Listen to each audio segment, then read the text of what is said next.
इस ज्ञान को जितना फैलाओगे आपको उतना ही पुण्य मिलेगा, ये सत्कर मान लेना। हम सुनते थे कि भगवान श्री कृष्ण जी ने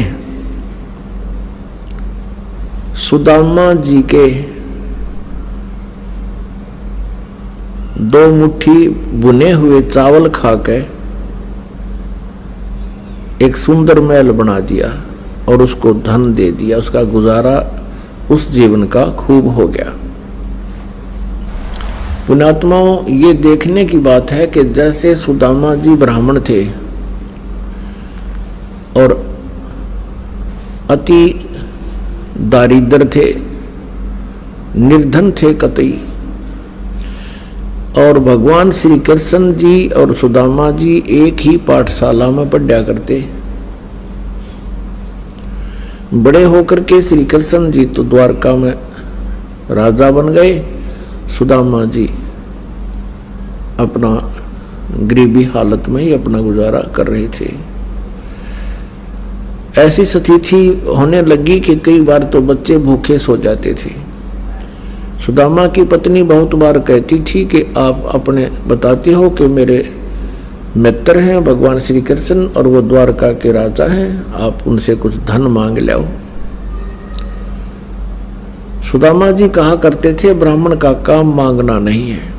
यही सदग्रंथ बताते हैं, जो मांगे सो बढ़ुआ कहिए, दर दर फिरे अज्ञानी, और जोगी जोग संपूर्ण जिसका, जो मांगना पीवे पानी।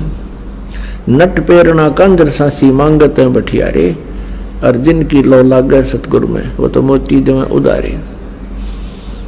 फिर भी ज्यादा कंपेल कर दिया उसकी पत्नी ने और वो चल पड़ा, फटे पुराने कपड़े। अब द्वारका में जब पहुंचा श्री कृष्ण जी के पास, श्री कृष्ण जी ने कहा, क्योंकि जैसे जाते थे रिश्तेदारों को जाते, कोई तो बर्फी ले जा, कोई लड्डू ले जाता है, पहले कसार भून के ले जाया करते थे, और कुछ व्यवस्था ठीक होने उसकी पत्नी ने चावल भून के दे दिए थोड़े से। अब श्री कृष्ण जी ने कहा भी कुछ हमारे लिए लाए हो। उसने वाला कोली पोटली के दिखावे, भगवान श्री कृष्ण ने देख लिया और वो आहार किया।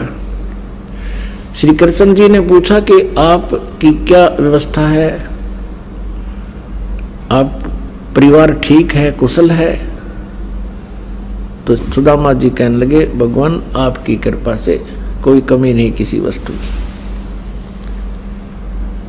अब उधर से श्री कृष्ण जी ने देख लिया फटे पुराने कपड़े, वो जान गए थे गड़बड़ हो रही है सारी, पर यो महान आत्मा है, ये कुछ नहीं कहेगा। उधर से पीछे से श्री कृष्ण जी ने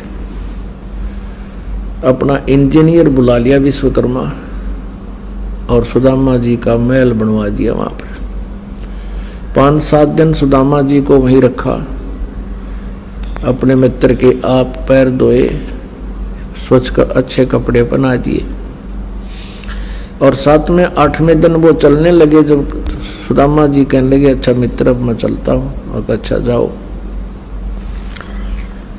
अब रास्ते में आके सुदामा जी का थोड़ा दोष आ गया था कि वह देख लिया मित्र, मेरी स्थिति को वो नहीं देख सका, मेरी क्या हालत हो रही है, और मेरे से पूछा है और कुशल है, क्या उसको नहीं दिखाई दे था? यानी इतना सा दोष आया था, क्योंकि ये मन बड़ा उस्ताद है।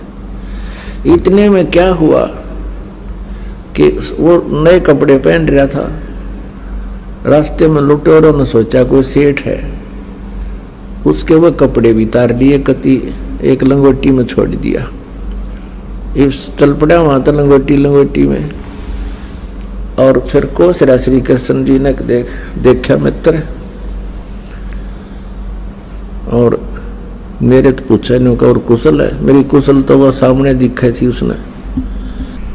अब कहने का भाव यह है कि ज्यादा विस्तार ना करें। तो वहां जाकर देखा तो अपनी झोंपड़ी के स्थान पर महल को देखकर आश्चर्यचकित रहा। अब इसी आधार से हमने श्री कृष्ण जी को भगवान मान लिया। पुण्यात्माओं, इतना सहयोग तो एक मंत्री दे दे अपने मित्र ने, अब कलयुग के मंत्री सहयोग दे सकते हैं। एक बढ़िया सेक्टर में प्लाट अलॉट कर दें और मकान बनवा दें, कोई बड़ी बात नहीं। इससे क्या मोक्ष हो गया, इससे क्या जन्म मृत्यु का पीछा छूट गया। अब इसी के तुलनात्मक बताते हैं कि सर नमस्कार। नमस्कार सर क्या नाम है आपका? बलवीर सिंह है। बलवीर जी कहाँ से आए हो आप? सर मैं रायसी नगर से, श्री गंगानगर जिले के।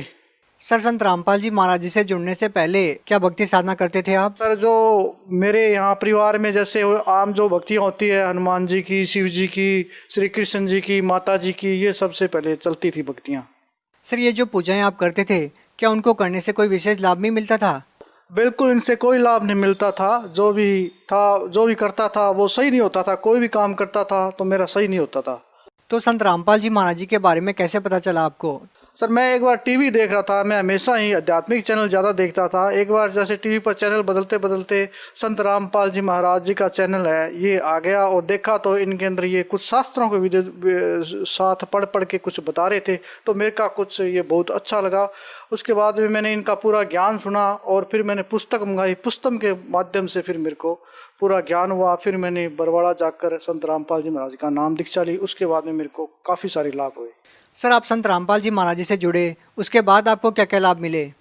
उसके बाद जुड़ने के बाद लाभ मेरे, सबसे पहले तो एक मानसिक जो परेशानी थी, दिमागी टेंशन ज़्यादा रहती थी, मेरे काम का बर्डन ज़्यादा रहता था, परिवार के अंदर कलेश रहता था, और मेरे शरीर के अंदर का बैक पेन वगैरह, दर्द वगैरह, लीवर वगैरह, ये समस्याएं बहुत ज़्यादा थी, जो संत रामपाल जी महाराज का नाम दीक्षा लेने के बाद में वो ख़त्म हुई। सर 10 साल आप राधा स्वामी पंथ में रहे हो, उसके बाद आपने संत रामपाल जी महाराज जी से नाम दीक्षा ली, आपको दोनों संतों में क्या अंतर नजर आता है? सर जो भी ये विद रामपाल जी महाराज जो ज्ञान बताते हैं वो विद प्रूफ है। उसके अंदर जैसे अपने कोई ज़मीन या कागज़ प्लाट जैसे भी लेते हैं कोई भी, तो उसके अंदर अपने रजिस्ट्री पट्टा वगैरह देखते हैं। इसी प्रकार से जब इनका ज्ञान देखा तो इसमें प्रमाणित पाया गया कि वास्तव में ही भक्ति ये प्रमाणित भक्ति और सही भक्ति है। क्या सर राधा स्वामी पंथ में कोई प्रमाणित भक्ति नहीं बताई जाती? नहीं सर, उसमें मेरे को कुछ लाभ नहीं हुआ। कोई प्रमाणित भक्ति नहीं थी उसके अंदर, सिर्फ वो देख देख के और एक दूसरे गाते रहते थे, तो उससे कोई ज़्यादा लाभ नहीं था। सर जो भी श्रद्धालु संत रामपाल जी महाराज जी से नाम दीक्षा लेता है उनका नशा छूट जाता है, तो सर इसके बारे में आपका क्या अनुभव है? बिल्कुल सर, मैं पहले जर्दा लगाता था और जर्दा में छूटता, जर्दा तब तक लगाता रहता जब मेरे को कई बार क्या टॉयलेट भी, यानी कि जर्दा लगाने के बाद में ही टॉयलेट आती थी। तो ये नाम दीक्षा लेने के बाद में मेरा जर्दा ऑटोमेटिकली छूट गया, पता नहीं कहाँ छू मंत्र हो गया। अब मैं बिना नशे के हूँ। सर आप भगत समाज को क्या संदेश देना चाहते हो? मैं भगत समाज को यही संदेश देना चाहता हूँ कि जितना भी ये हमारा जो राजपूत समाज है, समाज और भक्तों को यही संदेश देना चाहता हूँ कि आओ संत रामपाल जी के शरण में नाम दीक्षा ग्रहण करो और सभी विकारों से दूर हो। बहुत बहुत धन्यवाद। सभी आपके भाई बहन हैं, भटक रहे हैं, प्यार से समझाना, क्योंकि प्यार से मानेंगे एक बार तो सबको रिएक्शन होगा ही होगा, क्योंकि काल बैठा है। ये बानी सुना दो, उनको कोई चिप दे दो, वो सुनते रहेंगे, काल भाग जाएगा, फिर वो अपने आप यहाँ आएंगे। आपके भाई बहन विश्व के प्राणी सब एक परमात्मा के बच्चे, ये ध्यान रखना। बोलो सतगुरुदेव की जय।